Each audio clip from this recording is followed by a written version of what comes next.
Hello tout le monde. J'espère que vous allez bien. Est-ce que dans le chat, on peut me confirmer que le son est potable et qu'on m'entend bien, s'il vous plaît? 5 sur 5. Merci Twitchy Bishop. Tu vois, je ne dis pas ton nom, contrairement à la dernière fois. Eh ben, écoutez, il est 57. On va attendre une petite minute, mais on va pas tarder à commencer. Euh, je me représente. Moi, je suis Fabien. Je suis superviseur technique et responsable pédagogique à l'école Holberton School. Excusez-moi. Là, aujourd'hui, je suis dans les locaux d'Holberton, donc excusez-moi d'avance s'il y a un petit peu de bruit autour. Des fois, il y a des étudiants qui sont là en train de bosser aussi. Et on va reprendre la deuxième partie d'un live coding qu'on a déjà commencé il y a 2 semaines ou 3 semaines, je ne sais plus. Euh, je vous remonte rapidement ce qu'on va réaliser ensemble. On était parti sur l'idée de travailler le HTML, CSS, le JavaScript et notamment la manipulation du DOM ensemble. Je vous remontre un petit peu. L'idée, c'est de créer un petit jeu comme ça. Vous voyez, on peut retourner des cartes. Et quand des cartes sont similaires, ben, la paire se forme. Et l'idée, ben, c'est d'avoir l'ensemble des cartes qui se retournent. Donc là, j'ai les deux pandas, hop, les deux petits chiens. Et une fois que c'est terminé, on a un petit message qui s'affiche avec le nombre de tentatives. Voilà, hein, l'idée, c'est vraiment plutôt de faire du vanilla HTML, CSS, JavaScript. On en était la dernière fois, on s'était arrêté, on avait créé l'animation ici, de la petite carte qui se retourne. C'était là qu'on s'était arrêté. Là, pareil, on va essayer de faire tenir tout dans l'heure, mais c'est possible que on ait besoin d'une troisième séance pour terminer. Ça va dépendre si je vous explique tout ou si je code sans trop expliquer. Mais voilà, on était arrivé à cette étape-là. On parlait de manipulation du DOM. Depuis, je vous ai trouvé un petit schéma que je trouvais intéressant pour expliquer ça. Dans la vidéo précédente, je vous avais dit que vous aviez votre code HTML, que votre navigateur, il transformait ça en DOM, en architecture sous forme d'arbre, donc avec un tronc et des branches. Et j'ai trouvé ce visuel sur la documentation de Next.js, donc un framework React de très bonne qualité et très utilisé. Et j'ai trouvé que leur explication était très bonne. Donc là, en gros, vous avez votre HTML à gauche. Votre navigateur, il va transformer ce HTML sous cette forme-là pour comprendre comment ça marche. Et quand votre JavaScript, il vient modifier des éléments, en fait, il ne modifie pas directement le code HTML qu'il a, il va modifier votre DOM ici. Par exemple, ben, si votre bouton, il doit le rendre inactif, c'est dans cette partie-là qu'il va le rendre inactif. Donc, je trouvais que ce schéma était assez sympa, je l'avais mis de côté pour le remontrer aujourd'hui. Mais on va repasser au live coding. Je vous remonte rapidement le code qu'on avait fait déjà dans l'épisode précédent. Épisode, pour ceux qui ne l'ont pas vu, que vous pouvez retrouver sur la chaîne YouTube de Holberton France directement. Je remettrai, une fois qu'on aura terminé, les liens dans le README du projet sur GitHub aussi, pour ceux qui veulent tout revoir ou essayer de le refaire de leur côté. Vous voyez qu'on a un HTML qui est très très simple, hein, avec les imports de base du CSS, du JavaScript.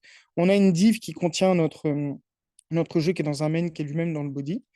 On a une feuille de style. On avait fait un reset CSS. J'avais expliqué ce que c'était et à quel point c'était important de faire ça quand on développe en Vanilla. Donc, développer en Vanilla, c'est développer en pur HTML, CSS, JavaScript sans framework et sans bibliothèque. On avait aussi des generals, à savoir le body et le main. Alors, cette partie-là, elle nous servait principalement à faire en sorte que, vous voyez, notre petite carte, elle reste centrée systématiquement sur la page. C'est ce qu'on voulait, c'était plus simple pour travailler ici. Là, quand je réactualise, vous voyez, elle redevient grise, elle se retourne toujours. Et après, ici, on avait créé le style de la carte en elle-même et son animation. On avait notamment travaillé un peu avec les transform styles et la préservation de la 3D. Et on avait vu ce que c'était que le cardineur et quand ça marchait. Alors, je vous avais fait des petits schémas un petit peu moches. Je vous inviterai à retourner les voir pour comprendre comment ça fonctionne. Et là, on en était à travailler sur le JavaScript. On avait donc fait en sorte que notre JavaScript, il fabrique notre carte. Comme vous pouvez le voir dans le HTML, la carte n'est pas présente. C'est le JavaScript qui vient modifier le DOM pour insérer notre carte et on l'affiche ici avec ce qu'on appelle un event listener qui regarde quand le DOM est chargé. Et une fois que le DOM est chargé, il déclenche la fonction ici qui fabrique la carte. Donc là, on va continuer un petit peu aujourd'hui ces différentes étapes. Un premier point que je voudrais faire, vous avez vu que ma carte ici, par rapport au projet de base, elle a plus la petite émoticône ici que les utilisateurs de produits Apple connaissent bien, mais qu'on retrouve sur d'autres marques aussi. On va déjà la réinsérer ici. Pour ça, c'est pas très compliqué. On a ici notre carte front. Et dans notre carte front, on va tout simplement donc la rappeler ici et lui remettre ce qu'on appelle un inner HTML. Donc, inner HTML, ça permet d'insérer des choses dans le HTML. Et moi, je vais lui insérer un span. Alors, que je me concentre un peu pour écrire et pas faire trop de fautes, évidemment. Hop, voilà. Hop. Alors là, vous voyez qu'il n'y a pas d'autocomplétion, donc il faut vraiment le faire à l'ancienne. Et ici, tout simplement, je vais venir insérer mon émoticône. Voilà, hop. Donc là, moi, on va mettre un petit panda parce que j'aime bien les pandas. Voilà, je vais sauvegarder. J'oublie pas ici, un petit point virgule, c'est plus propre. Et on va regarder est-ce que on l'a bien. Et vous voyez qu'avec le CSS qu'on avait fait, puisqu'on avait créé la carte en pur HTML et CSS, on récupérait bien notre petit panda. Le truc, c'est que nous, on est bien d'accord que dans notre jeu, on ne peut pas avoir qu'un panda. On va avoir plusieurs animaux, sinon ça n'a aucun intérêt. Donc, on va commencer à travailler ça. La première étape, je vais vous proposer ici, on va faire, hop, on va l'appeler symbols, ici directement. Hop, ça va être un, alors attendez, hop, on va faire un array ici, voilà, et dans lequel on va remettre pour l'instant, et uniquement pour l'instant, on va remettre notre petit panda ici. Je pense que pour ceux qui ont déjà quelques bases en code, vous comprenez bien que l'idée, ça va être de faire la liste des émoticônes qu'on a besoin ici et de les charger de façon dynamique dans la carte.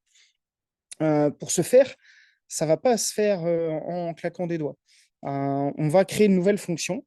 Le but de cette fonction, ça va être que ça vienne piocher dans cet arrêt de manière aléatoire une émoticône et que ça vienne l'intégrer ici à chaque fois qu'il crée une carte. Et nous, ce qu'on va lui demander, c'est de créer autant de cartes qu'on a d'émoticônes. Donc déjà, la première étape, moi, je vais lister, on va faire deux cartes, enfin quatre cartes, pardon, deux doublons. Donc, bah, déjà, première chose, moi, je vais me remettre un petit panda. Je pense que vous comprenez tout de suite pourquoi est-ce que je mets deux fois la même émoticône. Je vous rappelle que le but du jeu, c'est quand même de faire des paires d'animaux. Donc, si j'ai pas deux fois l'émoticône qui apparaît, je pourrais jamais faire de paire. Hein, donc, on va commencer par ça. Et puis, ben, là, on va en mettre une autre. Je sais pas ce qu'on va mettre. Bah, tu vois, moi, j'aime bien les petits chats aussi. On va mettre un cat. Comme dans le truc d'origine, est-ce que j'ai qu'est-ce qu'on peut se mettre pour rigoler un peu? Bah, moi, j'aime bien celui-là. Ouais, c'est celui-là que j'avais mis, je crois, déjà dans le premier projet. Et même chose, j'en mets deux. Vous allez vite comprendre pourquoi après. Hop, je le fais directement. Donc là, j'ai créé mon petit tableau dans lequel j'ai mes différents éléments dans lesquels je vais pouvoir aller piocher. Ce que je vous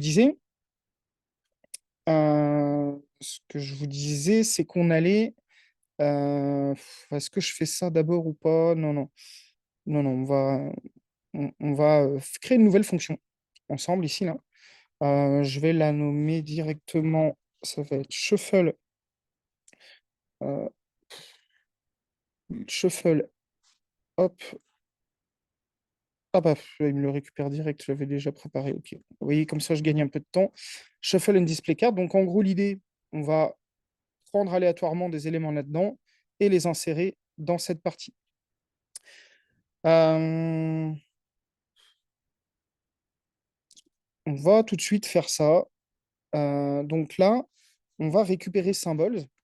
On a vu que symbole, je l'ai déclaré en amont de mon code, en dehors des fonctions, pour qu'on puisse y faire appel dans n'importe quelle fonction, comme une constante.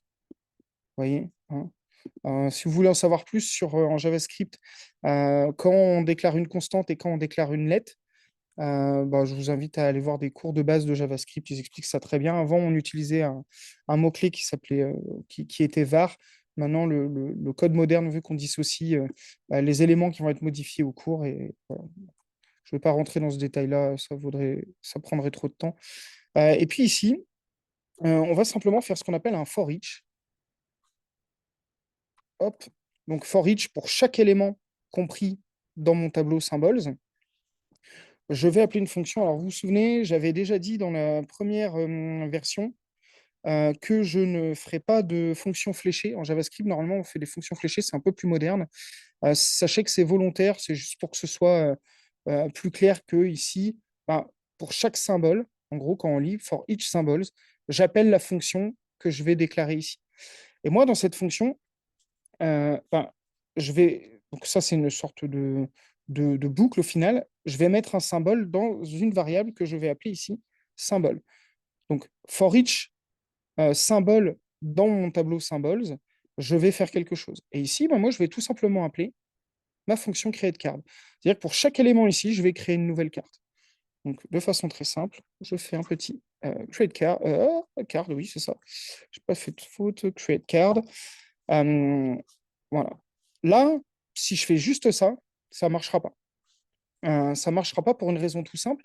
C'est que ici, vous voyez que j'ai hardcodé mon élément, mais à aucun moment je lui passe le symbole ici. Donc, ce qu'il va falloir faire, c'est que moi, d'une manière ou d'une autre, j'arrive à lui envoyer le symbole.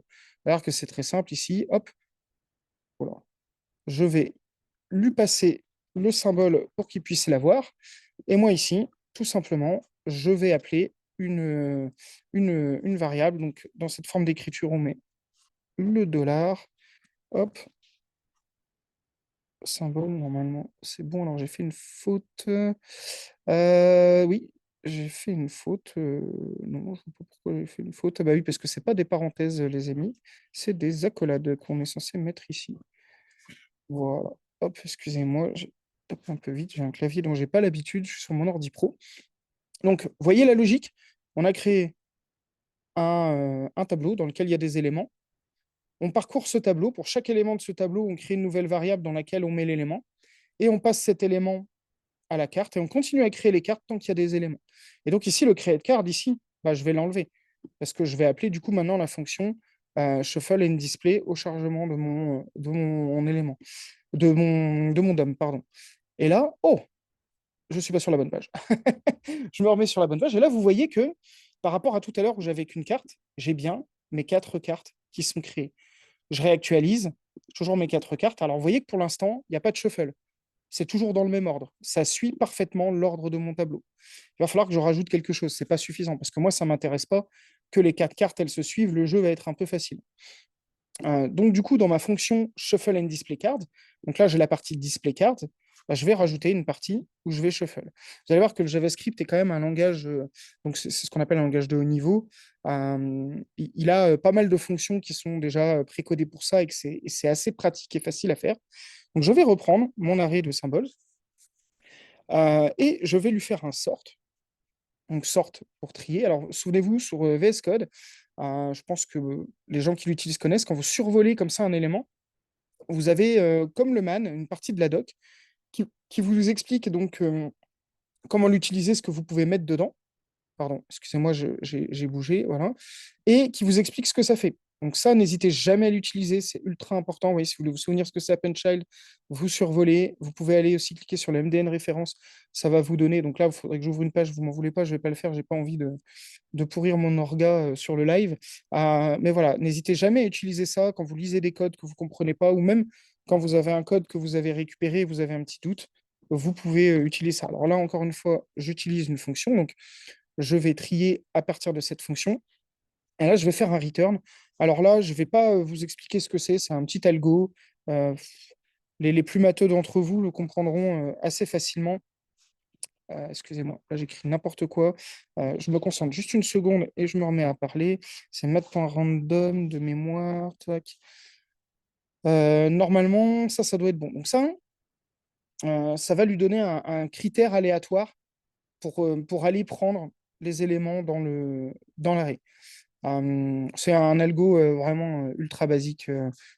Comme je vous dis, les plus matheux d'entre vous euh, vont crier au scandale, mais pour un petit jeu comme ça suffit très largement. Je teste pour voir, est-ce que j'ai mes 2 pandas qui suivent toujours? Donc, a priori, ça ne marche pas. Je vais revoir. Ouais, bon, après, vu que j'ai que 4 entités, j'aimerais bien quand même que ce soit un peu plus aléatoire que ça. Voilà. Donc là, vous voyez, ça prouve bien qu'on a un tirage aléatoire. Alors, c'est vrai que sur seulement 4 cartes, le tirage aléatoire, il n'est pas très, très, très, très intéressant. Vous verrez, nous, l'idée sur le projet final, c'est d'avoir 8 cartes. Ça suffit pour le rendre intéressant. Voilà. Là, en gros, vous n'avez pas énormément de possibilités. Mais vous voyez que là, on a déjà notre système qui pioche nos cartes au hasard et les affiche à l'utilisateur. Par contre, en termes de mise en page, moi, ça ne me convient pas qu'elles soient les unes sous les autres. Ce n'est pas du tout le but. Donc, on va aller se faire un tout petit chouïa de CSS. Ce sera la dernière fois qu'on touche au CSS. Vous vous souvenez qu'ici, on avait créé une div en HTML qu'on appelait Game Container, donc qui contient notre jeu. Et pour l'instant, on n'a pas utilisé cet ID. Alors, pour ceux qui sont les plus puristes de nous, on n'oublie pas ID usage unique, classe usage multiple. Normalement, c'est comme ça qu'on fait. Je sais que dans le web moderne, la plupart des gens utilisent les ID dès lors où ça sert dans le JavaScript ou dans d'autres langages ou dans le back-end ou des choses comme ça, et les classes pour la mise en page. La vraie bonne méthode, c'est ID usage unique, classe usage multiple. Je le répète, c'est un petit moyen mémotechnique. Donc, n'ayez pas peur d'utiliser des ID juste pour décrire que cette div, elle sera toujours le game conteneur, elle ne sera jamais rien d'autre. Et après, rien ne vous empêche ici d'aller mettre des classes pour spécifier que ce game conteneur, il va avoir un border, pour spécifier plein de choses. Voilà. Mais ça, c'est pour identifier une div de manière unique. Euh, hop, là, je ne sais pas pourquoi il m'a fait modif. Et donc, dans le style, eh ben, avant les cards, hein, puisque vous voyez, les cards, elles sont contenues dans cette partie-là, on va venir mettre en page notre ID. Alors là, c'est pareil. Donc, encore une fois, je rappelle, ce live coding s'adresse vraiment aux débutants qui ont juste des bazounettes d'HTML, CSS, et un tout petit peu de JavaScript. Ici, ça représente un ID et ça une classe. Pourquoi est-ce qu'ici, j'ai utilisé des classes et pas des ID? Vous voyez bien qu'il y a plusieurs cartes, il y a plusieurs cartes inner, il y a plusieurs cartes front et back, et ainsi de suite. Et donc, on va faire la mise en page de ça. On va utiliser ce qu'on appelle une grid, puisque bah, c'est très clairement ce qu'on veut créer ici. Donc, on va faire un display grid. On va créer un template. Donc, nous, on veut que ce soit affiché en colonne. Je ne sais pas si vous avez vu dans les. Attendez, j'ai peut-être été un petit peu vite. Dans les propositions ici, on pouvait soit afficher des colonnes, soit des rows, soit des areas. Toujours pareil, je vous avais montré la dernière fois, quand vous voulez savoir comment quelque chose marche, vous faites display grid CSS. Vous voyez, quand on vous dit chez Alberton, on a un outil qui s'appelle le framework, et dans le framework, il y a recherche sur Google. Sur MDN, vous avez vu que c'est la doc vers laquelle renvoie VS Code. Hein. Quand je vais là, hop, attendez, où est-ce que j'étais sur random? Non, bah, évidemment, je ne trouve pas d'exemple. C'était sur Appenchild, je crois. Voilà, MDN référence. Donc, c'est une source qui est très fiable. Quand vous cliquez dessus, eh ben, ça vous explique tout comment ça marche de manière très simple, souvent avec des visuels, parfois même avec des exemples que vous pouvez modifier. Donc là, vous voyez bien que l'idée, c'est de mettre en place une grille. Bon, en même temps, c'est marqué dans le titre, c'est pas très compliqué. Mais voilà, Google et la doc est votre meilleur ami pour comprendre à quoi servent les éléments. Et donc là, on est parti et on va faire un template. Donc nous, ce qu'on veut, c'est que ça se répète. Et on va lui donner des formes de répétition. On en veut 4 et on veut 10 REM entre chaque. Voilà, et on va faire un Justify Content Center pour que la grille soit centrée dans son bloc. Pareil, un alim item center. Et on va séparer nos différents éléments avec un truc qui s'appelle un gap. Ceux qui font du skateboard ou enfin des sports de street, je ne sais pas comment on dit aujourd'hui, connaissent bien ce que c'est un gap, ou ceux qui jouent à Tony Hawk's. Et là, normalement, vous voyez, si je retourne voir, déjà j'ai des espaces entre mes éléments. Par contre, je pense que j'ai dû faire une petite erreur quelque part. Tac, tac, tac, tac. J'ai dû faire une petite erreur quelque part parce que normalement, je devrais déjà avoir de l'horizontal là. Item center, une display grid. Ouais, non, pourtant mon template c'est bien ça. Repeat 4 avec un 10 REM. Bon, on va voir, on va rajouter des émoticônes et c'est là où vous allez voir comme quoi, où est-ce que j'ai pu faire une erreur. Ou alors c'est au-dessus. Non, bon, on va voir. Bon, de toute façon, on corrigera. Normalement, après ça, le CSS est terminé, on ne le touchera plus. Tout va se passer dans le JavaScript. Et vous voyez, ce qui est bien avec cette façon modulaire de travailler, c'est que là, si j'ai envie de rajouter des émoticônes, et ben, c'est très simple. Hop, je crois que j'en ai préparé un petit peu à l'avance hein, pour gagner du temps. Le petit chien, je vais juste rajouter celui-là. Donc à chaque fois, je les rajoute par paire, toujours pour la même raison. Et vous voyez que ça me rajoute bien mes cartes. Alors, par contre, pourquoi est-ce qu'elles se mettent comme ça? Ça m'ennuie. Il faut que je comprenne pourquoi. J'ai dû faire une gourde quelque part dans le CSS. On va voir ça. Alors, je vais relire un petit peu tout. Sans EH. Là, on est bon. Colonne, center, center. Je pense que c'est bon. La grid. Hum, Elle est bien, ma grid, là. 4. OK. 10, 10. Est-ce que ce serait un problème avec ça? Ça peut être des. Mhm. Alors là, je vous avoue, de prime abord, je ne vois pas trop pourquoi. Hop, on va aller. Donc, vous voyez, quand en dev, c'est aussi ce qu'on veut vous montrer dans ces live coding. Parfois, on est confronté à des problèmes qu'on maîtrise pas tout de suite. Alors, pourquoi c'est dans ce sens-là? Alors, c'est une roue qu'il faut que je fasse, peut-être? Peut-être que je me gourre.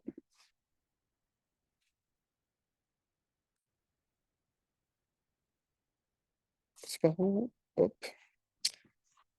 rouge.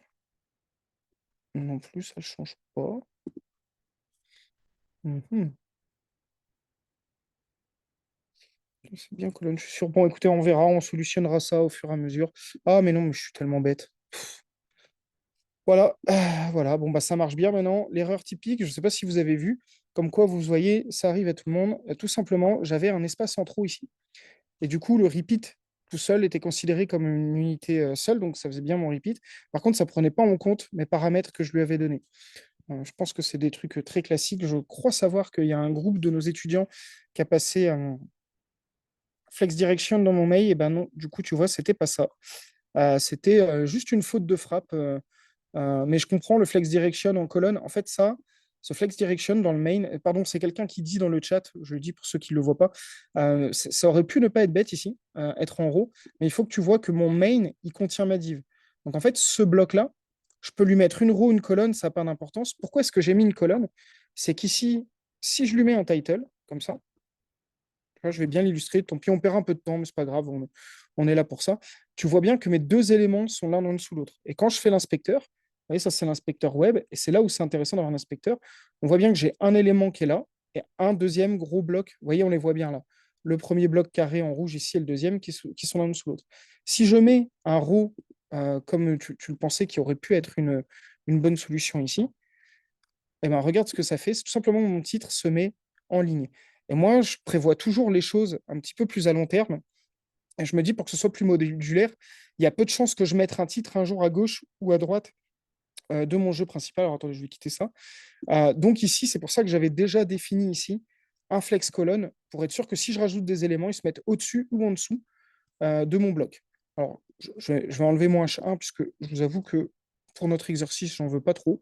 Je trouve que c'est joli comme ça. Et vous voyez que là, mon petit chien, il s'est bien mis. Et vous voyez que la dimension aléatoire, elle est bien réelle. Je réactualise. Hop, vous voyez que c'est plus du tout dans le même ordre. Après, bon, bah là, le hasard des choses a fait que tout, ils sont côte à côte. C'est pas très. Ouais, bon, bah, évidemment, là, ça nous le refait. Voilà. Et là, cette fois, c'est pas le cas. Euh, on va continuer. Pour pas perdre trop de temps, je vais vous rajouter encore un petit animal. Hop, je crois que j'avais prévu une. Oui, j'avais prévu. J'ai une petite note à côté avec, vous voyez, des petits trucs pour copier-coller et gagner du temps. J'avais prévu une petite grenouille. Voilà, parce que j'aime bien les grenouilles. Et donc, vous voyez, ici, à chaque fois que je rajoute un élément, hop, se crée une nouvelle carte supplémentaire. Donc, on a un code qui est ultra modulaire. Parce qu'en vrai, là, si je fais ça, hop, bon là, ça n'aura pas trop de sens dans notre jeu, on s'en fout, c'est juste pour l'exercice.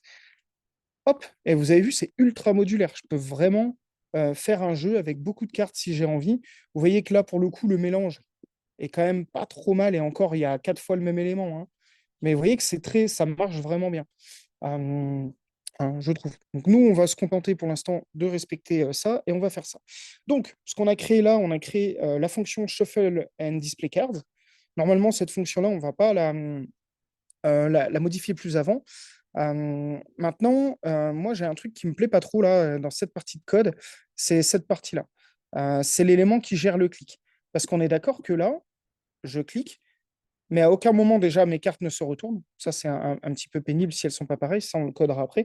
Mais c'est surtout que je n'ai pas de variable ou de choses qui définissent si ma carte elle est du côté face, donc du front, ou du côté back. Donc, du coup, ça va être notre prochaine étape. On va recoder une nouvelle petite fonction ici qu'on va venir insérer entre les deux. Pourquoi est-ce que je l'insère là? Il n'y a pas de raison purement technique. C'est juste que je vais l'appeler à la place de cet élément-là. Donc, autant qu'elle soit juste en dessous, je trouve que c'est plus facile. Bon, j'ai pas de... donc, on va refaire une nouvelle fonction. Et cette fonction, on va tout simplement l'appeler handle card click. Hein, donc, gestion du comportement du clic sur la carte. Voilà. Euh, Ici, j'ai déjà un élément que je ne veux pas perdre. Bah, je vais le mettre là. Et ce que je vais faire tout de suite, c'est que je vais appeler ma fonction pour voir si ça marche. Donc, handle carte click, point virgule. Et on va voir si ça fonctionne. Ah, mince, ça fonctionne pas. C'est fait exprès. Voilà, suspense, mystère. Il y a une raison toute simple. C'est que là, l'élément card, je parle souvent avec les étudiants, surtout ceux qui débutent là en C, de la portée des variables. Là, vous comprenez bien que ma variable card, dans cette fonction, elle n'est pas existante. Donc, je vais devoir lui la donner à la fonction. Pas de problème. Je vais lui donner une card. Et ici, je vais lui donner une card. Il n'y a pas de souci. Normalement, si je ne me gourre pas, on récupère notre clic. Vous voyez, ça, c'est des petites choses comme ça vous permet de vraiment comprendre comment on donne des éléments à différentes fonctions, qu'on n'a pas toujours besoin de déclarer ce qu'on appelle une variable globale dans un programme. On peut passer des éléments de l'un à l'autre. C'est ce que ceux qui ont appris les pointeurs en C font avec les pointeurs, par exemple. Là, c'est génial. Les langages de plus haut niveau, c'est beaucoup plus simple à manipuler, mais c'est le même principe. Euh, Dans mon handle clip, je vais avoir envie de plusieurs choses. Là, on va commencer à créer quelques petites variables. Euh, Déjà, moi, j'aimerais bien un petit compteur qui, à chaque fois que je clique sur une paire de cartes, s'incrémente. Déjà. Hein. Peu importe que la paire soit la même ou pas, ça n'a pas d'importance. Le but, c'est de compter le nombre de fois où je clique sur deux cartes comme ça. Donc, pour ça, je vais créer une petite variable là-haut. Donc là, je vais utiliser let au lieu de const. Je vous rappelle, const est pour une constante, ça veut dire que ces éléments-là ne seront pas modifiés dans le code par la suite. D'ailleurs, pour que ce soit un peu plus propre, on peut faire ça. Let, c'est une variable qu'on peut modifier au cours du programme. Et puis bah là, je vais mettre, comment je vais appeler ça, tentative. Ah bah, attends, si tu me le proposes comme ça s'écrit comme ça, j'ai pas de faute. Bon, si j'ai des fautes d'orthographe ou d'anglais, vous me pardonnerez. On va faire aussi un petit format de document. Voilà. Et puis, bah, l'idée, ça va être d'incrémenter ça dans notre fonction de clic. Je pourrais faire attempts plus plus. Ce que je vais faire, c'est que je vais faire un console.log. Alors là, je vais vous expliquer en 2 minutes ce que c'est.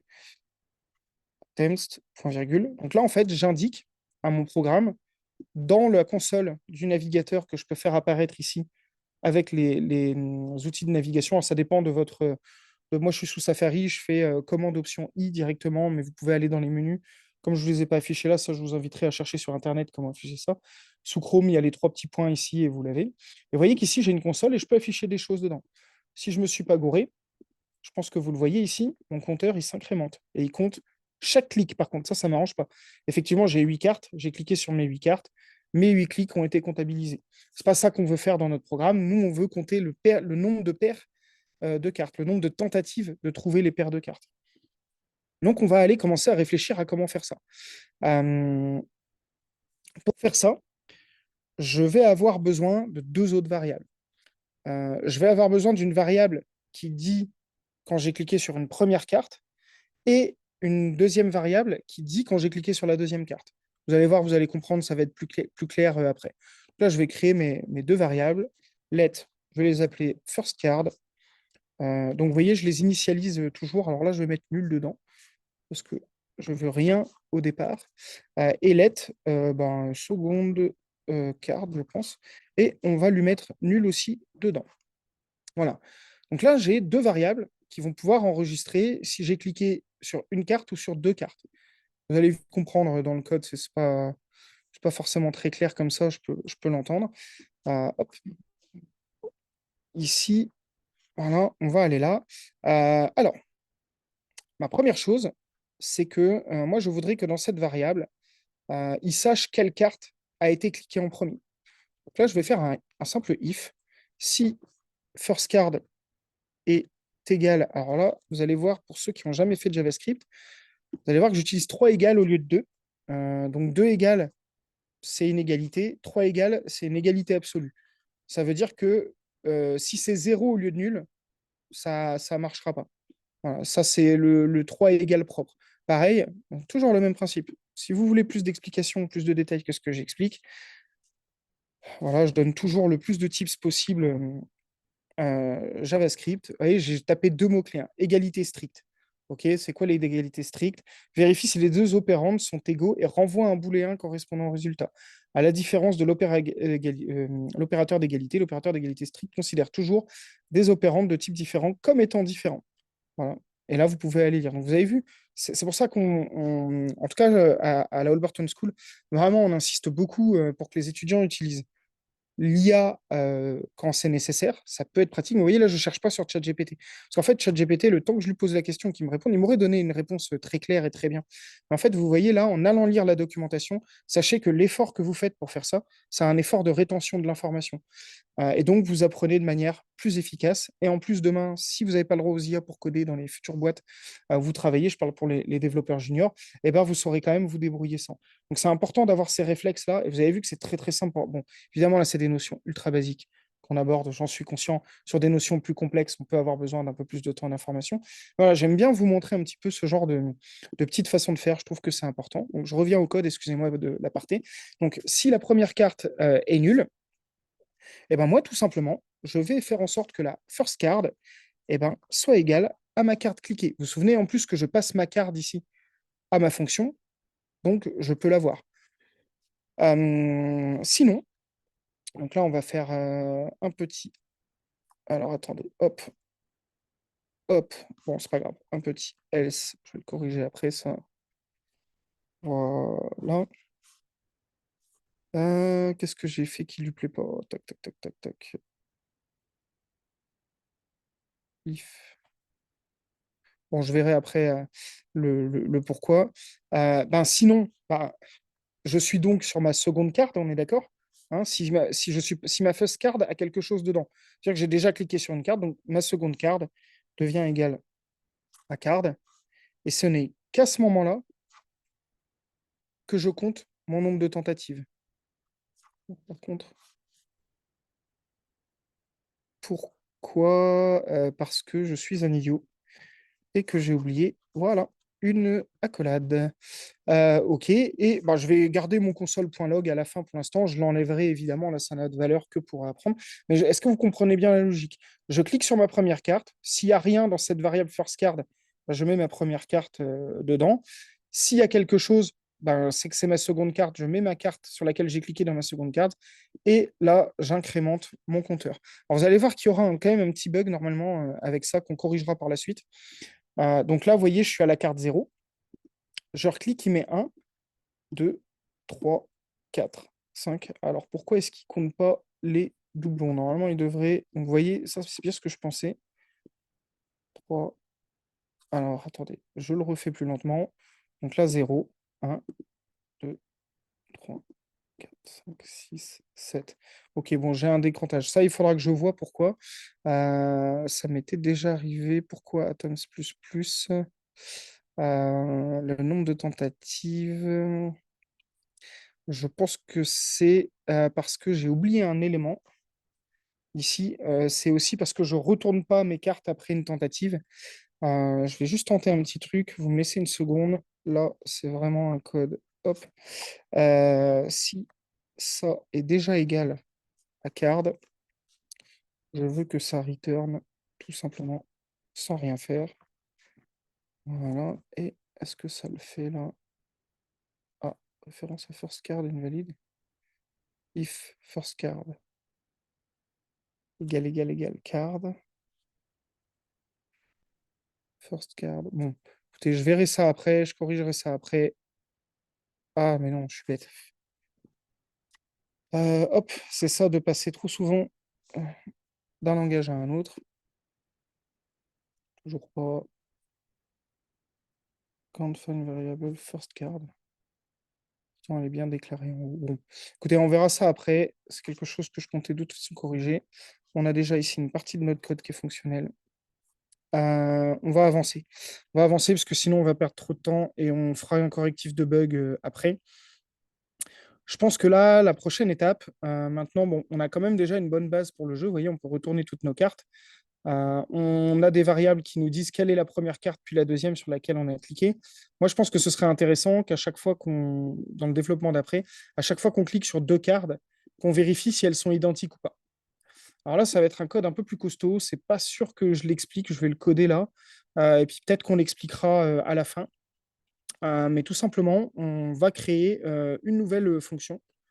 Une nouvelle fonction ici. Ah oui, moi je sais, j'ai compris pourquoi. J'ai compris pourquoi. C'est parce que le shuffle and display se fait là. Bon, je saurais corriger mon petit problème. Je viens de comprendre pourquoi c'était comme ça. Donc là, on va faire une fonction que je vais appeler check for match. Hein, donc, vérification du matching des cartes, check for match, on l'écrit comme ça. Voilà. Et puis bah là, je vais prendre, je vais prendre un peu de temps pour le coder. Je vais peut-être un peu moins parler. Il est quelle heure? Il est 30, ouais. Et puis on expliquera un peu comment ça fonctionne après. Donc là, j'y vais. Je vais créer deux. Donc il va me falloir first symbole. First symbole. Là, c'est égal. Donc là, au contenu de la first card, ça devrait le faire. Et on va aller faire un query. Query selector. Hop. Et on va aller chercher card-front span. Encore une fois, je vous détaillerai pourquoi. Et on va récupérer le texte content. Alors là, je peux vous expliquer, en vrai, c'est pas très compliqué. Je crée une nouvelle constante. Je vais récupérer ce qu'il y a dans ma first card ici. Et c'est pour ça que la first card, vous voyez, je les ai déclarées ici en dehors pour pouvoir l'utiliser sans avoir à la passer à la fonction après. J'ai une erreur d'ortho sur first card. Oh, c'est tout à fait possible. First card. Ah oui, quand je faisais mon truc de tout à l'heure. Ouais, ouais, ok, ok. Oui, oui, ce qui explique probablement que ça ne marchait pas. De toute façon, je vais revenir sur cette fonction-là. On va l'améliorer un peu après. Oui, oui, quand j'essaie de fixer mon bug, ouais, les gars. Je parle au chat en même temps, m'en voulez pas. C'est les joies du live. Oui, oui, vous avez raison. J'ai dû faire une petite faute de frappe. Bon, je verrai après. Comme je vous dis, là, j'avance un peu parce que sinon, on va devoir le faire en 10 live coding et ça va être un peu long. Vraiment, 3 pour moi, ce serait le max. Si même on pouvait finir aujourd'hui, mais je pense que ça va être tendu. Ce serait bien. Donc là, en gros, je crée une first symbole dans laquelle je vais chercher ma. Oui, c'est pour ça qu'elle était inconnue, tout à fait. Ma first card. Je fais un query selector, donc je vais chercher un élément dans mon DOM et j'en récupère le texte content. En gros, là-dedans, je mets si c'est un panda, un chien ou un autre élément, lui, il saura. Et je vais créer une deuxième constante qui s'appellera seconde symbole. Vous voyez, j'aime bien garder les mêmes nomenclatures d'écriture et je vais l'appeler seconde card. Et on va refaire aussi un query selector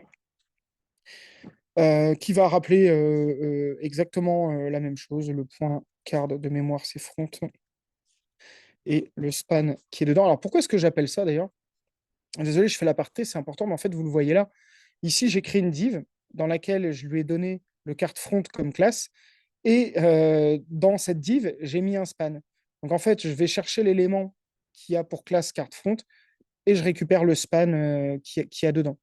Const seconde, ouais, hop, bon, ça, c'est pas trop gênant, mais effectivement, petite faute de frappe, texte, contente, point virgule.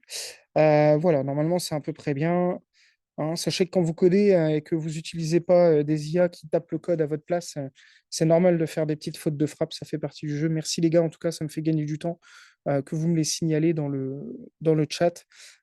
Et du coup, là maintenant, je vais faire un petit if et je vais vérifier tout simplement si first symbol est toujours mon strictement égal à seconde symbole. Et ben, je vais déclencher une action. Il faut que j'arrête d'oublier mes Pourquoi je joue pas avec mes classes au lieu du text content? Je ne comprends pas la question dans le chat. Parce qu'en fait, moi, ce que je veux comparer, on est bien d'accord, c'est est-ce que ce caractère est le même que ce caractère? Et si ce caractère sont les mêmes, je dis que les deux cartes sont les mêmes. J'ai pas deux classes différentes sur mes éléments. C'est le contenu de ma carte qui doit être. C'est bon, t'as capté? Ok, top. Top, top. N'hésitez pas hein, si vous avez des questions. C'est le but de faire des lives comme ça. Mais je pense que je vois ce que tu voulais dire, mais je pense que tu as compris pourquoi c'est beaucoup plus simple de passer par cette étape-là. Il y a plein, et gardez en tête toujours hein, les gens qui m'écoutent, il n'y a pas qu'une seule manière de faire. Hein. Moi, ce que je vous montre, peut-être des devs qui ont 20 ans d'XP, ils vont vous dire, ouais, on peut faire ça en 10 lignes, hein. C'est tout à fait possible, hein. Moi, j'essaye de vous montrer juste comment je code, comment je travaille, comment je réfléchis, comment je vais voir quand j'ai un doute sur un élément, comment j'avance dans mon raisonnement, parce que je pense que tout ça, ça peut aider des débutants ou même des moins débutants à appréhender des projets. Donc voilà, c'est un peu aussi le but d'avoir choisi de faire un live comme ça et un petit jeu. Mais très bonne question, merci. Du coup, j'en étais où? Voilà, first symbole et second symbole. Et là, bah, je vais devoir faire des choses. Je vais devoir faire des choses. Je vais devoir faire pas mal de choses. Je vais avoir besoin d'une nouvelle variable ici, dans laquelle je vais tout simplement enregistrer si j'ai un match ou pas. Bon, je la mets à zéro par départ. Quand on commence le jeu, il n'y a pas de paire, hein, dans le truc. Je vais avoir besoin d'une variable comme ça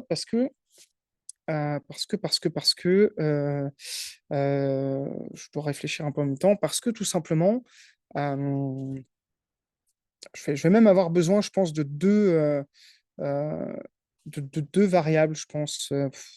Est-ce que je le fais comme ça ou pas? Ouais, ouais. Je vais faire un petit calcul ici. Je vais la faire tout de suite. Ouais, je vais la faire comme ça. Donc là, je vais faire une nouvelle constante que je vais appeler total pairs, parce que ça va me permettre de savoir ici le nombre de paires. Donc là, on est d'accord, j'en ai un, 2, 3 et 4. Et donc, je vais le calculer. Vous allez voir, c'est extrêmement simple à calculer. Je prends mon arrêt, symbols, point length, la longueur, et je le divise par 2. Donc, on est d'accord que dans cette variable, je vais avoir le chiffre 4, avec mon exemple ici. Ce qui est bien, toujours penser de manière modulaire. Si je rajoute des éléments, ça va le calculer automatiquement. Évidemment, ici, je vais forcément devoir fonctionner par paire systématiquement. Pourquoi j'en ai besoin de ça? Tout simplement parce que ici, je vais forcément avoir besoin, je regarde, j'aurais fait ça aussi. Cool. Tac, tac, tac. Je vais avoir besoin. Je suis désolé, c'est pas facile de coder, de réfléchir en même temps, même si je vous cache pas, hein, j'ai une petite anti-sèche à côté avec des morceaux de code ou des choses comme ça, mais j'ai pas non plus tout le truc fait, donc c'est le but d'un live, je suis obligé de réfléchir un peu en même temps. Là, tout simplement, je vais vouloir vérifier, est-ce que alors, ce que je fais déjà, si first symbole égale second symbole, on est bien d'accord, ça veut dire que j'ai une paire. Bah, moi, je vais les compter les paires. C'est pour ça que j'ai créé une variable matches ici. Donc, j'incrémente tout de suite. Ça veut dire que j'ai une paire. Ce que je vais faire après avec cette paire, c'est que je vais vérifier est-ce que mon nombre de paires ici est égal au total de paires que je peux avoir. En gros, est-ce que mon jeu va être fini ou pas, tout simplement. Et là, je ferai des choses. Voilà, en gros, hein, je vais déjà le précoder. Je ferai une alerte dans laquelle je vais mettre you found. Pour l'instant, j'écris n'importe quoi, on corrigera après. You found, pardon, all pairs. Je pense que l'anglais, ça passe comme ça. You found all pairs. Voilà, pour l'instant, c'est ça. Donc, en gros, si mon nombre de matchs, donc le nombre de fois où je trouve des paires, est égal à mon nombre total de paires, j'affiche un message comme quoi c'est fini. Il y aura d'autres choses à faire, évidemment, dans cet endroit. Il y aura d'autres choses à faire dans cet endroit. Et ici, si jamais c'est pas égal, si c'est différent, c'est là où je vais mettre un petit. Euh, hop, je regarde toujours. Je dois incrémenter ma variable. Alors, là, j'ai pas besoin d'incrémenter ma variable là-dedans. Je l'incrémente ici. La variable de matches. Bon, je vais continuer un peu, les gars. Je vais lâcher les commentaires vite fait. Parce que comme je vous dis, le temps passe. Il nous reste déjà plus qu'un quart d'heure. Et mine de rien, on a. Ah oui, ok, voilà. Oui, je l'ai fait, oui. Hop, ici, je mets un petit else. C'est-à-dire que si mes paires ne sont pas les mêmes, eh ben, il faut que je fasse quelque chose. Et c'est là où je vais avoir besoin de faire différents éléments. Ma première étape, c'est que sur la first card, donc la première carte sur laquelle j'ai cliqué, je vais déjà aller enlever un élément du CSS. Et l'élément du CSS que je vais enlever, c'est tout simplement la classe flipped. Alors ça, peut-être vous vous en souvenez pas parce que c'était dans la première vidéo, mais ici, j'ai une petite classe flipped ici. C'est la classe qui définit la rotation de la carte ici. Donc moi, lorsque j'ai deux éléments qui sont différents, bah, tout simplement, je retourne mes cartes. Et évidemment, je vais faire un duplicata, je vais devoir faire ça sur ma first card et ma second card. Là, vous allez voir que normalement, ça ne devrait pas très bien fonctionner. Vous allez vite comprendre pourquoi. Voilà. Bon, déjà, là, j'ai un gros bug. Hop, j'ai dû faire une connerie dans mon code. Hop, cannot access. J'ai dû faire une faute de frappe encore. On va regarder où c'est. Hmm, total pairs. Alors, pourtant. Ah, bah oui. Bah, est-ce que vous. Oh là là, j'aimerais tellement que ce soit plus interactif. Est-ce que vous comprenez mon erreur là? Ici. Là. Est-ce qu'il y a quelqu'un dans le chat qui la voit? Je sais que vous n'êtes pas nombreux, mais c'est vachement important. C'est pas grave si vous répondez pas, si vous la voyez pas, mais en fait, c'est très simple. J'essaye d'accéder à l'arrêt symbole, ce que je déclare après. Donc, ça ne peut pas fonctionner. Tout simplement, je fais ça, je sauvegarde, et vous voyez que mes paires, elles reviennent. Et là, pour l'instant, vous voyez que rien ne se passe. Par contre, j'ai plus d'erreur normalement dans ma console. Voilà, on est bien. Mais mes cartes ne se retournent pas tout le temps. Ouais, mon tableau, bah, c'est top dans le chat, très bonne réponse. Mes cartes ne se retournent pas encore. Déjà parce que pour l'instant, je n'appelle nulle part la fonction check ici. Donc, on va aller la tester, on va l'appeler. Et cette fonction, on va l'appeler à un endroit, dans un endroit où on a déjà codé. C'est tout simplement à partir du moment ici, hop, où on a cliqué sur nos deux cartes. Je vous rappelle, si on clique sur la première carte, on met la carte dans First Card, sinon c'est la seconde carte. Donc, arrivé à cet élément, on a cliqué sur nos deux cartes. Juste une petite mise en page, je regarde est-ce que là ça fonctionne. Et vous voyez que ça ne marche pas. Alors, ça, c'est un truc tout con. C'est parce que il n'arrive pas. euh, en gros, comment je vais vous expliquer ça? Euh, il manque un. Donc là, bon, en plus, il compte le nombre de paires, donc ça marche pas du tout. Il n'arrive pas à voir si une carte. En fait, je lui laisse pas le temps de voir si une carte est retournée ou pas. Vous voyez, là, elle s'est retournée. Donc ça, c'est un petit souci qu'on va régler très facilement. Qu'on va régler très facilement. Là, pareil, il faut que je regarde un petit peu. Il va falloir probablement que je fasse encore une autre variable. Il va falloir que je fasse une autre variable. Euh, Bon, on va déjà faire le set timeout. Ici, on va le faire attendre un petit peu. Donc, en fait, ici, je vais faire mes deux éléments ici, là. Euh, je vais les mettre dans un truc qui s'appelle un set timeout. Donc, je vais vouloir attendre qu'elles s'exécutent. Je vais leur donner un délai avant de s'exécuter. Vous allez vite comprendre. Euh, hop, ça, je les mets tout de suite dedans. Alors, par contre, vous voyez, cette timeout, ça fait longtemps que j'en ai pas fait. Ça s'appelle ici de mémoire. De mémoire, il faut que je mette, et je sais pas, le temps, on va mettre 2000 pour l'instant, j'en sais rien. On verra après. Cette timeout, voilà. Et est-ce que c'est mieux ou pas? Ok. Bon, vous voyez, pour l'instant, on a encore pas mal de bugs, mais ça commence à fonctionner. Première carte, deuxième carte, j'attends un petit peu, ça se retourne. J'attends un petit peu, donc là, j'attends les fameuses 2000 secondes. Donc là, j'ai un bug, il va falloir que je règle ça. Ok, alors pourquoi elles ne le font pas? Ça, on va voir après. Mes cartes sont bien flip, tac, tac, tac. Bon, ça, on est bon. C'est parce que je reset pas le board à chaque fois, mais bon, ça, en fait, l'erreur qu'on a là, elle est assez classique quand vous codez des jeux. Tac, tac, tac. Pour moi, faudrait peut-être jouer avec attendre. Genre, tu sais que minimum, tu dois avoir deux cartes retournées. Ouais, ça, c'est ce qu'on a fait avec le set timeout. Et en fait, là, ma problématique, c'est que vous voyez dans mon compteur, dans mes cartes, là, j'ai cliqué sur mes deux cartes. Donc, j'ai bien mis mes deux cartes à l'intérieur de first card et second card. Sauf que quand je clique sur une troisième carte, en réalité, là, je ne reset que first card, mais second card, il y a toujours une carte dedans. Et c'est un problème. Donc, en fait, ce qu'il faut que je fasse, c'est que normalement, je remette les compteurs à zéro, entre guillemets. Donc, pour ça, on va se créer, on va se créer une petite fonction. Une toute petite fonction, vous allez voir, de rien du tout. On va le faire vite fait. On a le temps de le faire, qui s'appelle reset board. Reset board, voilà, reset board. Tac, on va l'écrire comme ça. Dans reset board, on va réinitialiser la first card. Donc, on va remettre nul dedans, point virgule. Et la seconde card, on va aussi mettre nul dedans. Voilà. Et cette fonction, on va l'appeler à plusieurs endroits. On va l'appeler ici pour être sûr qu'avant d'aller check si les éléments sont... comment dire ça? Attendez, là, je l'ai mis n'importe où, là. Tac, tac. Non, non, non, c'est bon. Non, non, je pense que c'est là qu'il faut le mettre. On va, avant de vérifier la fonction check, ouais, on va vérifier, on va être sûr que nos cartes sont vides. Et bien sûr, on le fera ici si on finit le jeu. Et on le fera ici aussi. Et normalement, là, on devrait déjà avoir un truc un peu plus fonctionnel. On va voir. OK. Là, je suis toujours obligé d'attendre. Donc là, vous voyez, il y a un truc qui boucle pas. Ah bah non, mais je suis con, c'est les mêmes. Pff, je suis vraiment trop bête. Pardon. Il faut pas que je tombe sur des paires là. Bon, là, quand je tombe sur des paires, vous voyez qu'elles restent bien retournées.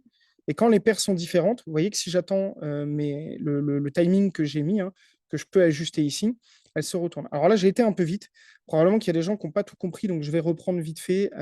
Il nous reste quelques minutes. Donc en gros, qu'est-ce qui se passe dans cette fonction?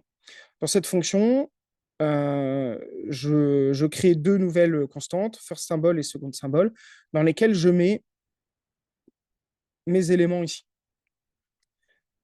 Si ces deux éléments sont pareils, pardon, si ces deux éléments sont pareils ici, voilà, j'augmente mon compteur de match. Donc ça veut dire que j'ai une paire qui est match. Si toutes mes paires sont égales à mon total de paires qu'on a calculé là, on va revenir un peu en arrière pour voir comment on a fait ça, j'affiche mon message et je reset mon board. Donc je remets à zéro ma première et ma deuxième carte. Sinon, si ce n'est pas le cas, le set timeout en vrai pour l'instant, vous voyez, je vais même vous l'enlever. Même vous l'enlever, on va le refaire hein, parce il est indispensable, mais je vais vous l'enlever pour l'instant, je peux vous montrer ce que ça fait. Vous voyez, là, si j'ai pas de set timeout et que je clique sur ma deuxième carte, elle n'a pas le temps de se retourner pour qu'on la voit. C'est pour ça que je mets un set timeout. Donc ici, je laisse le temps à mes animations de se faire avant de vérifier si les cartes sont différentes. Et si elles sont différentes, je remets bien à zéro mes deux variables ici, là. Vous voyez? Et là, bah, on voit que notre jeu, en vrai, ah, j'ai pas enregistré. Hop, on fait une petite actu pour être sûr. Et là, on voit que notre jeu, en vrai, il n'est pas fonctionnel. Parce que vous voyez, là, il y a encore des bugs, hein. Ça, je pourrais vous expliquer ce que c'est les bugs. Hop, c'est quand vous attendez pas que le set timeout soit fini. Pourquoi? Vous voyez ici, là, j'ai cliqué sur deux cartes qui sont différentes, mais je peux cliquer sur une troisième. Voilà, ça fait planter complètement le jeu. Parce que là, il a trouvé une paire, mais il n'a pas eu le temps de masquer celle-là. Alors ça, vous allez le voir, on va le régler avec un truc tout bête qui est ultra utilisé en développement de jeux vidéo, qui s'appelle tout simplement un booléen. Je suis désolé si mes explications sont un petit peu, je sais pas comment vous dire, dures à suivre, mais c'est vraiment pas facile c'est un exercice assez difficile de coder et de réfléchir à ce que vous codez, tout en expliquant, en regardant le chat, en répondant. Donc là, je crée un booléen. Un booléen, ça prend une valeur true ou false, faux ou vrai. Et moi, en fait, je vais verrouiller mon board, je vais verrouiller mon clic pendant que deux cartes se retournent. C'est-à-dire que quand deux cartes sont en train de se retourner, je vais refuser qu'on puisse cliquer sur une autre carte. Euh, donc ça, c'est pas très, c'est pas très très compliqué comme démarche. Je vais avoir besoin de le spécifier ici. Alors ça, c'est la fonction la plus compliquée qu'on code, hein. Tout simplement ici. Donc, si mes cartes matchent avec les paires, j'ai pas besoin de bloquer mon board, puisque de toute façon, j'ai mon alerte qui va apparaître, qui va le bloquer. Donc ça, j'ai pas besoin. D'ailleurs, ça en vrai, j'en ai même pas besoin non plus. Pour l'instant, on n'a pas fait de restart du jeu. Où est-ce qu'on va le mettre voilà. Par contre, ici, on va mettre notre lockboard à true si jamais si jamais nos cartes sont en train d'être retournées, hein. Ça, c'est important. Ici, évidemment, dans le reset, mon logboard, je vais aussi le reset. Voilà. Hop, on va faire aussi les petits points ici, hein. Je vous réexpliquerai un petit peu plus en détail ce truc-là, j'y reviendrai juste à la fin. Je vais juste le coder là, comme je vous dis, j'ai besoin de réfléchir un petit peu en même temps. Euh, et ici, je vais bloquer. Donc, vous vous souvenez que j'ai une fonction qui gère le clic. Eh ben, ici, ça va être très simple. Si ma variable, pas ma variable, enfin si c'est une variable, mais mon booléen logboard, on va faire un if, ça marchera mieux. If logboard est égal à true. Donc, si mon plateau est verrouillé, je vous rappelle qu'on veut que le plateau se verrouille quand je retourne deux cartes. Le temps qu'elle se retourne, vous voyez, là, je ne veux pas pouvoir cliquer sur une troisième carte. Ça fait planter le jeu. Je veux vraiment que quand je retourne deux cartes qui ne sont pas pareilles, bah là, je puisse rien faire jusqu'à ce que mes deux cartes se retournent et que je puisse en retourner deux autres. Là, j'ai une paire. Là, ça marche. Hein, vous voyez, on est très content d'avoir des paires. Voilà, je crois que j'avais un. Vous voyez, là, ça fait planter dès que vous attendez pas. Il faut absolument que je bloque. Il faut que je bloque le clic quand ça, c'est égal à true. Si ça, c'est égal à true, je fais simplement un return. Voilà. Et moi, je vais aussi, parce que je suis sûr que ça, donc ça, c'est parce que vous m'avez dit, j'avais mal écrit first card. Donc si c'est égal à card, ça, c'est, vous savez, c'est pour le compteur, c'est pour fixer le problème du compteur. Hop, return, return, comme ça, je le fais aussi, on va pouvoir l'utiliser après. Et ici, card, c'est avec un C minuscule. Voilà. Et là, on va tester. Est-ce que quand je fais deux clics, vous voyez là, je ne peux plus cliquer sur les autres. Vous voyez? Là, je ne peux pas retourner une autre carte tant que mes cartes ne se sont pas retournées. Là, elles se retournent. Là, je peux cliquer sur d'autres cartes. Celles-là, elles sont finies. Maintenant, je peux reprendre. Ah, là, vous voyez, j'ai un petit bug là. Vous voyez, j'ai encore un petit bug de fonctionnement. Donc ça, je vais le corriger après. Je pense savoir ce que c'est aussi. Hop, c'est toujours pareil. Il me faudra un set timeout sur autre chose aussi. Euh, alors, panda, panda. En fait, ici, vous voyez, il faut à nouveau que j'attende avant de pouvoir cliquer. Je vais juste regarder si je peux afficher toutes mes paires, s'il les compte bien. Le chien, il était. Bon, pas de bol, je m'en souviens pas, voilà. Et vous voyez, alors par contre, là, j'ai un nouveau pépin. Il m'a affiché que j'avais trouvé toutes mes paires. Vous voyez que ma dernière paire, elle ne s'est pas retournée. Ça, c'est chiant, on n'aime pas. C'est pas très joli. Bah écoutez, on a la solution, puisqu'on l'a déjà appliquée ici. On va la réappliquer de la même manière juste au-dessus. On va mettre un délai d'attente avant d'afficher l'alerte. Donc, on va faire un set timeout. Ici, hop, on va la mettre là. On va la décaler et on va le mettre, on va le mettre un peu plus court ici. On verra ce que ça donnera. Voilà, on va retenter pour voir si ça marche. On commence à avoir. Donc là, je réactualise pour relancer mon jeu. Voilà, voilà. Donc là, je sais que j'ai deux paires ici. Je l'ai fait. Là, je sais que le panda est là. La grenouille, bah, j'ai du bol. Voilà. Et là, vous voyez, vous avez vu que mon alerte, il y a eu un petit délai d'attente qui a laissé le temps à la carte de se retourner. Vous voyez que là, on a déjà un jeu en vrai qui est quasiment fonctionnel. Notre seul défaut, c'est qu'on est obligé de le réactualiser à chaque fois. On est obligé de. Et vous voyez là, si je clique en dehors, hein, cette fois, ça marche bien. Hein. Vous voyez, je peux enchaîner les cartes de manière assez fluide. On commence à avoir quand même le jeu. Merde, je fais n'importe quoi, moi. Le jeu qui est bien fonctionnel. Voilà. Et You Found All Pairs. On va commencer à implémenter les derniers éléments. Bon, c'est pas mal. Ça a été un peu décousu la fin, je suis désolé. Je pense qu'il reste 5 minutes. Et ben, vous savez quoi? Je pense qu'on va pouvoir presque le faire. En gros, il nous manquerait une fonction pour redémarrer le jeu. Moi, j'aimerais bien aussi rajouter un truc. Je ne sais pas si vous vous souvenez, mais on compte le nombre de. Alors, ça, on va le supprimer. On compte le nombre de tentatives qui sont faites ici avec Atom++. Je trouve que ce serait pas mal de l'afficher ça. C'était un peu le but du jeu. Donc là, on va modifier un peu le message. On va mettre Congratulations pour être poli. Congratulations. You found all pairs. Et on va lui dire in. Voilà. Ça, on l'enlève. On va faire une autre manière d'écrire ici. Donc, en temps de tentative, plus hop, A-T-T, E-M-P-T-S, non, c'est bon, avec petit point d'exclamation, parce que j'aime bien le point d'exclamation. Voilà. On va voir si ça fonctionne, si on affiche bien le nombre de tentatives lors de la réussite du jeu. Donc là, je suis désolé, je suis obligé de faire quelques essais à chaque fois. En plus, comme je ne suis pas très intelligent, je mets un peu de temps à le faire. Hop, qu'est-ce qu'on me dit dans le chat? Ça crée un bug si tu cliques sur les cartes qui sont déjà apparues. Non, justement, tu vas voir que... Attends, parce que là, j'ai perdu mon fil complet. Donc, chat, grenouille, chien, panda. Ici, chien, chien, panda, panda, grenouille, grenouille.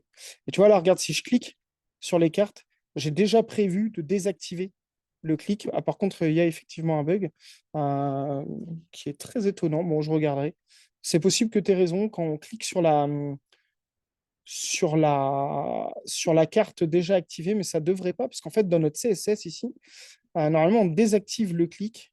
Alors, bon, on verra probablement qu'il faudra qu'on désactive la possibilité de cliquer sur le truc. Et vous voyez que ça compte bien le nombre de tentatives. Alors là, j'ai un nombre de tentatives. Oui, tu avais raison, tu avais raison.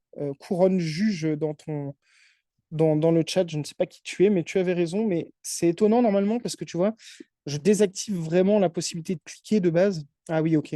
Si, si, ok. Bon, on va régler ça. Ça ne doit pas être grand-chose. Euh, je vais regarder comment on peut faire ça. Tac, tac, tac, tac. Euh, Bon, ça, vous voyez, c'est un bug. On va se noter dans notre to-do à corriger parce que je pense que vraiment, en termes de timing, on n'aura pas le temps. Moi, cette fonction-là, je vais juste la mettre avant au final ici.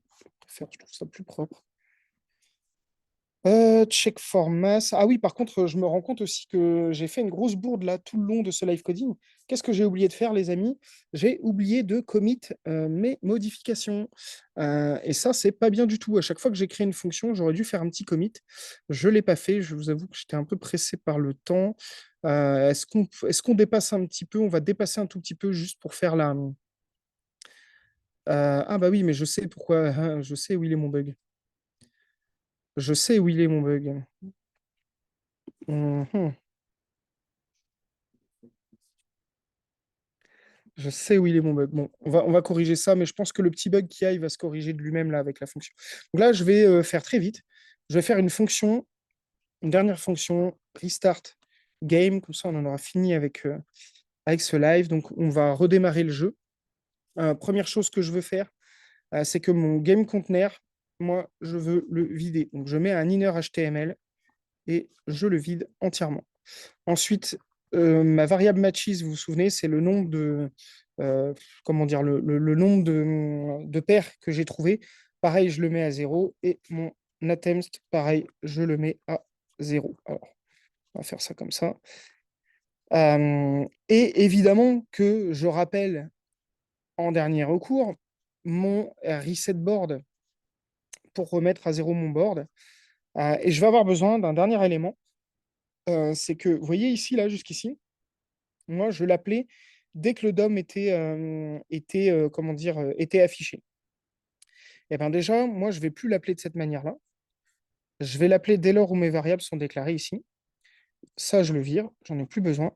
Et évidemment que quand je reset le board, j'aime bien que ce soit écrit comme ça, ouais. De toute façon, on mettra dans la version finale que je vais push, parce que bon, là, j'ai pas commit, je mettrai des commentaires pour aider au maximum les gens qui voudraient retourner voir ça. Donc là, en gros, cette fonction restart game, je vide mon interface, en gros, ma page web, mon game container. Vous vous souvenez, le game container, celui qui contient tout. Je remets mes variables à zéro. Je reset mon board pour remettre ces variables à zéro. Alors ça, j'aurais pu les recoller là, hein, mais on gagne du temps comme ça. Et je remélange mes cartes et je les réaffiche. J'enregistre et évidemment, ce restart game, hop, je vais l'appeler une fois que j'ai passé mon alerte ici, tout simplement. Et puis, bah, on teste. Allez-y, on teste. Donc là, on a un petit chien, ici un petit chat, ça se retourne. Ici, une grenouille, deux grenouilles, on a du bol. Hop, je tente ma chance, bah, j'ai pas de bol. Panda, petit chien, hop, panda, panda, chat, chat. Et normalement, congratulations, you found all pairs en 6 tentatives, donc ça marche plutôt bien. Et quand je fais fermer, hop, ça redémarre. Ça, je trouve ça plutôt cool. Ça marche plutôt bien. Là, vous voyez que quand je clique sur des paires qui ne sont pas, que je clique à côté, ça marche bien. Et maintenant, je vais revérifier le bug dont on parlait. Voilà, si je clique là, est-ce que ça bug? Ouais, ça. Ah bah non.